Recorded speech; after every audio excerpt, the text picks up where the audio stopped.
Marsau and Martell recently came together for a conversation that has been described as a ceasefire.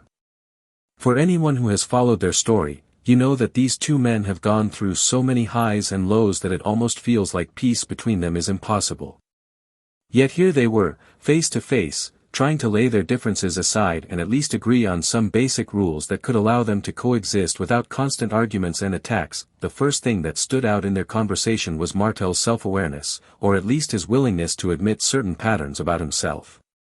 He explained that any time he gets caught in drama or notices that his actions have created problems, he tends to reflect and say he wants to change. He admitted that this is very much who he is, someone who often says he wants growth but struggles to follow through. It's a cycle he has been in for years. People who know Martell well can see that he has good intentions, but his actions don't always align with those intentions. That creates frustration, not only for his friends but also for his relationships and even his image. In this discussion, Martell was trying to show Marsau that he is aware of this pattern and that he truly does not want to keep repeating it. He said he had found a way to stop the constant back and forth and to rebuild things naturally. He wanted to shift the focus away from endless conflict and toward creating a healthier dynamic between them. But as always, words are only the first step. For Marsau, it wasn't enough to hear Martell say he wanted change, he needed to see it. Marsau then pointed out something that many people have noticed about Martell over the years. He said that Martell's comments about other people often come across as retaliation. In other words, Martell doesn't always start the drama, but when he feels disrespected or called out, his response tends to be sharp, loud, and filled with attacks. Instead of letting things slide, Martell fights back, and that keeps the cycle going. Marsau wanted to make it clear that if peace was truly the goal, Martell had to stop using retaliation as an excuse. Retaliation might feel justified in the moment, but it never leads to peace. That opened the door to what many saw as the most important part of the conversation. Both men began talking about what it would take to stop the negativity altogether. They decided that the solution was simple: don't talk badly about each other at all. Not in private, not in public, not in interviews, not on social media. Just stop the negative comments completely.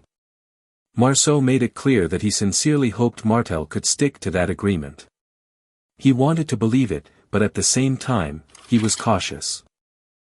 Martell responded by saying he was willing to stop speaking negatively as long as Marsau and his wife did the same. He emphasized that this could not be one-sided. If he was expected to control himself, then Marsau and his household had to do the same. That's when the agreement expanded to include both couples. The four of them, Marsau, Martell, and their partners, would all agree not to say anything negative about one another.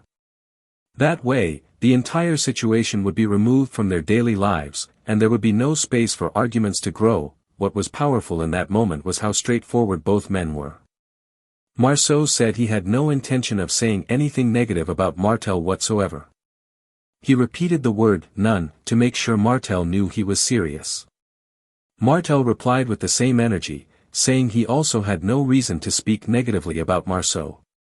They both looked each other in the eye and confirmed that they meant what they were saying, at least for that moment. But of course, the tension underneath their words could still be felt. Marsau openly admitted that he did not have much faith that this ceasefire would last. He said he would enjoy the peace while it lasted, but he wasn't going to fool himself into believing that this was the end of their conflicts. That honesty showed how deep the cracks in their relationship run. When trust has been broken so many times, it becomes hard to believe in promises, even when they sound genuine. Martell, for his part, said he truly did want peace, but only as long as everyone else wanted peace too. He made it clear that he wasn't going to carry the weight alone. If Marsau or his wife started throwing shade again, then he would respond. For Martell, peace was possible, but it had to be mutual. Otherwise, he wasn't going to sit back and let his name or his family be attacked. That last point revealed why this ceasefire is so fragile. Martell said directly that at the end of the day, he will always defend Team Holt. He mentioned his fiancée, making it clear that if anyone disrespects her, he will respond without hesitation. That's why Marsau had doubts. Even though they agreed not to say anything negative, Martell's loyalty to his fiancée means that the moment she feels disrespected, the peace could be broken. In other words, this ceasefire is hanging on a very thin thread. To really understand the weight of this agreement, you have to look back at the history between Marsau and Martell. Their friendship has gone through constant battles. At one point, they were close, laughing and enjoying life together. But scandals, rumors, and disrespect began to pull them apart. Martell's personal life often spilled into his friendships, and Marsau's personality, which leans toward being blunt and sarcastic, often clashed with Martell's sensitivity to criticism. Over time, the little digs turned into big arguments, and those arguments became full-blown wars. That's why this ceasefire is so important. It's not just about stopping a few negative comments. It's about trying to undo years of bad habits, retaliation, and ego. Both men have to decide if they are really willing to let go of pride for the sake of peace. Pride has always been at the center of their conflicts. Neither wants to look weak. Neither wants to feel like the other has the upper hand. But if they keep living in that space, then peace will never last. When Marsau admitted that he didn't have much faith in the ceasefire, he was not trying to be negative, he was simply being real. He has seen this story play out before. He has heard Martell promise to change, only to see him fall back into the same patterns. That doesn't mean Marsau doesn't want peace. It just means he knows better than to fully believe it until he sees real action. What's interesting is that their agreement is actually very simple on paper. Don't say negative things about each other. That's it. Yet in reality, following through is much harder. It requires biting your tongue when you feel like clapping back. It requires holding back from making sarcastic comments even when you think you're being funny. It requires thinking about the bigger picture before reacting in the moment. For two men who are used to defending themselves loudly and quickly, that is not an easy change. Martell's point about retaliation shows just how big of a shift this would be for him. He admitted that his negative comments often come as a response. If he feels like someone has thrown shade, he throws it right back, usually with more force. Breaking that habit will take real discipline. He has to learn how to let comments slide without feeling the need to fire back. And for someone who has built a reputation on speaking his mind, that's a real challenge. Marsau, on the other hand, has his own challenge. His personality often comes with a side of sarcasm, and he has a way of making comments that can be taken as disrespectful even if he doesn't mean them that way. If he is truly committed to peace, then he has to be more careful about his words.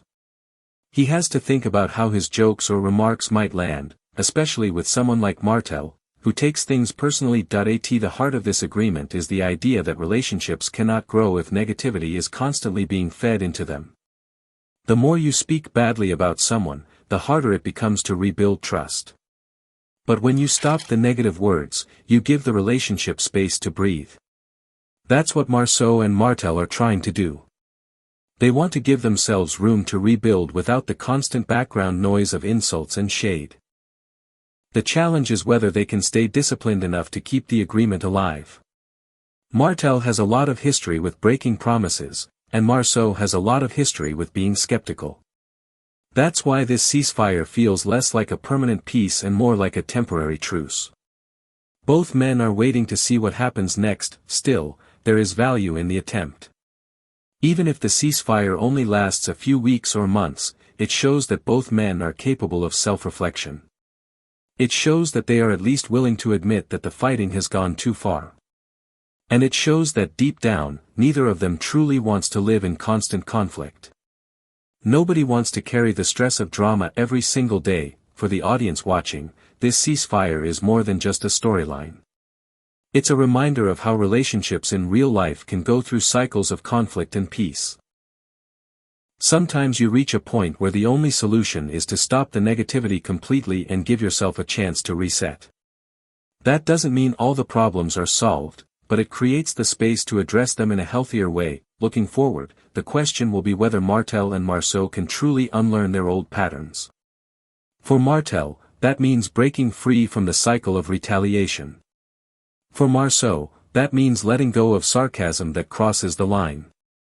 For both of them, it means putting pride aside and choosing peace even when it feels uncomfortable. At the end of their conversation, both men repeated their commitment not to say anything negative. They agreed to end on that positive note, hoping that it would set the tone for the future. Whether it lasts or not, at least in that moment, they chose peace.